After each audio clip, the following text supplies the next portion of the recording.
Oda ain't taking his foot off the pedal for nobody. I ain't gonna lie, at the end of this chapter, I was like, alright. Maybe this chapter was filled with a lot of, context and a little more world building and all of that good stuff. But the end of the chapter, Oda's like, I know y'all want some crazy stuff to go on, so have no fear. We're gonna give you a break next week, which, oh my god, these breaks sometimes, I'll be like, oh, One Piece, but I understand them, and I'm glad that the community itself, I see, has definitely gotten to a point where we understand these breaks are necessary. But man, Luffy and Zoro finally linking up together. How long it's been? What was the last time we seen them together at, like, Zou, right? And that was quite some time ago. Like, ooh. And then Hawkins, which, that was obviously foreshadowed already. Was it last chapter? I believe so. Yeah, that was last chapter where we saw Hawkins is on the prowl or whatever. But just seeing that setup right there alone, I'm like, yes, baby. Yes, we're about to get even more epicness. Now, a good bulk of this chapter was surrounded around Ace and, what he did when he came to Wano, how generous he was, how the people kind of did him dirty or whatever. And I'm just thinking Ace is a better man than me. They tied him and his peoples up, ate their food, drank their water and their drinks right in front of their face. And Ace and them could have got out the entire time, but they were like, nah, these people, they need it, clearly. You know what I'm saying? They clearly need it, so and we ain't gonna do nothing. The second they were done eating, they got out and they're like, yo, do you guys have dessert around here? Showcasing how awesome of a person Ace was. Now, regardless, which, the One Piece world, there are some nasty pirates. There's, Blackbeard pirates, for example, the ones that, if I was in the One Piece world, that's the one crew, like, keep me away from them, please. I'm not trying to take them L's against the Blackbeard pirates, but Ace and his crew were definitely some good people, and it left an incredible impression on Tama. And to be honest with you, was it just me, or did that whole flashback right there of Ace and Tama and her saying, can I join your crew, and him saying, no, you're too young right now, maybe when I come back one day, and it gave me a lot of reminiscent feelings of the beginning of One Piece with the relationship between Luffy and Shanks, when Luffy was a little kid and he wanted to join Shanks' crew, and Shanks is like, nah, you're too little and stuff like that. That's the vibe I definitely got from that flashback, and it was nice. Again, not the craziest chapter up until the end, at the very least, regarding those, certain little instances or whatever, but it was nice to see more of Ace. And when Luffy had to say that, every time the Ace subject gets brought up around Luffy, I always feel like, I don't know, especially as a fan of the character and of course the series and whatnot, I always feel like, man, why that gotta get brought up? There's certain scars, and I don't mean literally, I mean metaphoric, that sometimes it's just a very sensitive and delicate situation. So on one hand, you got these people like the Tenguyama and, this little girl Tama that they don't really understand. And then at the same time, you got Luffy. And it's crazy that Luffy still hasn't even revealed to them, well, even though blood-wise or not, but, that's my brother. That's how I know this. And, Tama just doesn't want to believe it, which, I mean, can't blame her. If it was Luffy with Shanks, Luffy would be the same way. He would not believe, no, Shanks couldn't die like that because Shanks was his hero. Obviously, Ace was her hero. So you're going to see, especially as time goes on and she finds out Luffy's connection to Ace, Luffy will probably not necessarily replace, but kind of fit in that mold of that hero for Tama. Because, at the end of Wano, things is going to change as of right now, especially, more of the world building we got. It's a big desert wasteland. The water is poisonous. There ain't no food.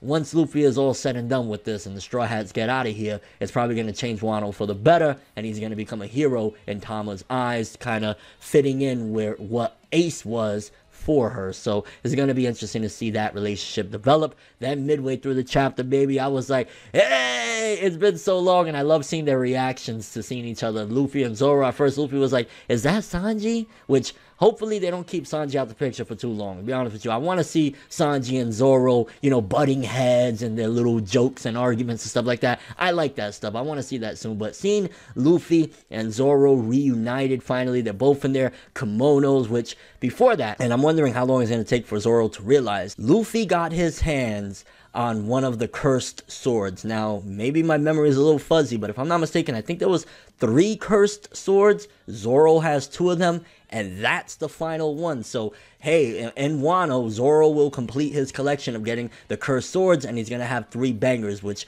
more than likely the guy's gonna give it to Luffy at some given point, possibly for saving Tama. He'll be like, yo, you know what, you want it, you can have it. Luffy's gonna be like, I don't, what am I gonna do with this? I'm not a swordsman, and give it to Zoro. So we see this is how Zoro is going to complete getting the cursed swords, but it was also a little bit more building up, which I didn't realize that there was this many legendary swords. He was like, there's 21 of them, and this is, you know, a cursed sword Kitetsu, like, you know, so interesting, a little bit building more on the swordsman stuff. But obviously this is Wano, a samurai country, and it's really putting in and pushing the whole theme of, you know, the samurai stuff. I mean, you got Luffy looking at a kimono. I love that about One Piece in general, which, you know, some series may do it here or there, but One Piece, almost every arc, the characters have totally different outfits, and it looks like, at the very least for the meantime, we're gonna have them in these kimonos and this whole samurai thing, and I love that stuff. I don't know about you guys. I'm not sure how many people are really into the whole samurai thing.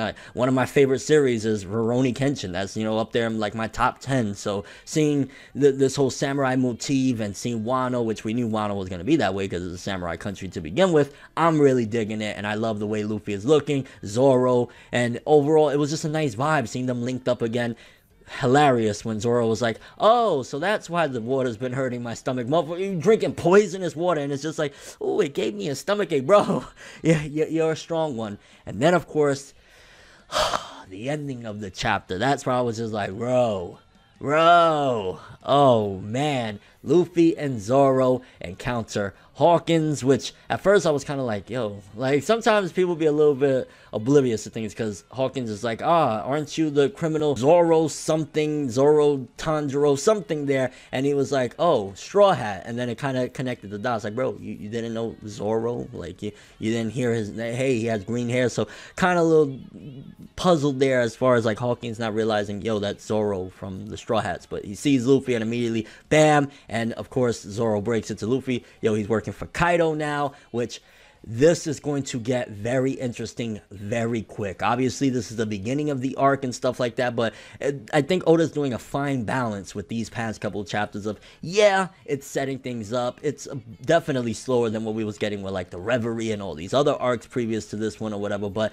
it's easing in, but with keeping the epicness at the same time, because right there, Hawkins, bam, you know, he's one of Kaido's people. They're probably gonna have to throw down. I hope Oda doesn't, which we're getting a break, and well, I was gonna say I hope Oda doesn't switch out of this, but I would totally be fine. Even though I'm really enjoying this, I would be fine with going back to the Reverie, which Oda might do that. Normally it seems par for the course. He'll build up, get to something really exciting like, yo, Luffy and Zoro versus Hawkins. You kidding me right now? Give me front row seats, baby. Maybe when we come back from the break, we'll go back to the Reverie, which I will be fine with it just because I'm super dying to see more of that Reverie. That shit was lit, but either way, it's like, either you give me Luffy and Zoro versus Hawkins, I'm fine with that, or you give me the freaking lit-ass Reverie, I'm fine with that too. It just sucks that we have a break, like, but I get it. Oda needs his rest. Senpai, rest up well.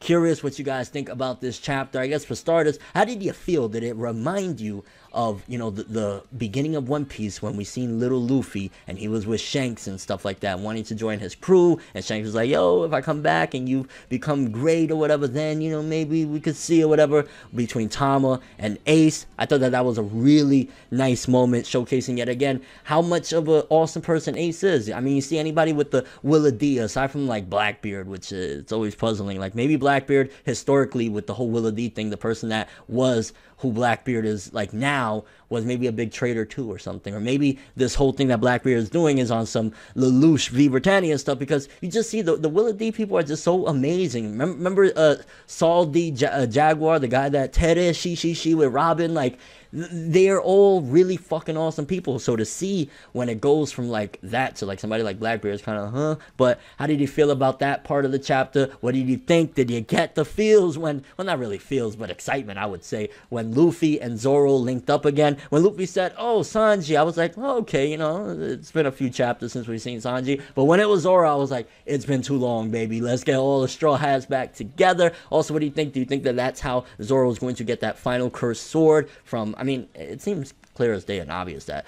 probably the dude, you know, the Tengu dude is gonna say, yeah, take the sword, whatever, you helped out Tama, she survived from, you know, her fever and being sick, and that's how Zoro gets it, or it's gonna be something else. And who do you got your money on? Luffy and Zoro versus Hawkins, baby. And do you think we're ever going to see that in the next chapter 2 weeks from now, or it's going to go back to the Reverie? I'm putting my money on it. I think we're going to probably go back to the Reverie, because Oda got to a really hype point, a fight that everybody would love to see right now, and it's like, yeah, I'm going to make you wait on that, baby. We're going to the Reverie, which, again, I'd be fine with it. I want to see the Reverie. And your overall thoughts of this chapter of One Piece? It was an okay chapter up until the end where it really got lit. But prior to that, again, a lot of world building and exposition, which you definitely need that to build into a great arc. And a lot of little pieces, little here and there, being built up. If, you know, she needs a doctor, we're going to probably run into Chopper pretty soon to help out Tama. But that is all I have for this one. Thanks for watching. Hope you enjoyed. If you liked anything I had to say or enjoyed the video, drop me a like. I'd greatly appreciate it. And if you want more from me, make sure to subscribe. Follow me on Twitter, Instagram, stalk my Facebook, follow me on Twitch,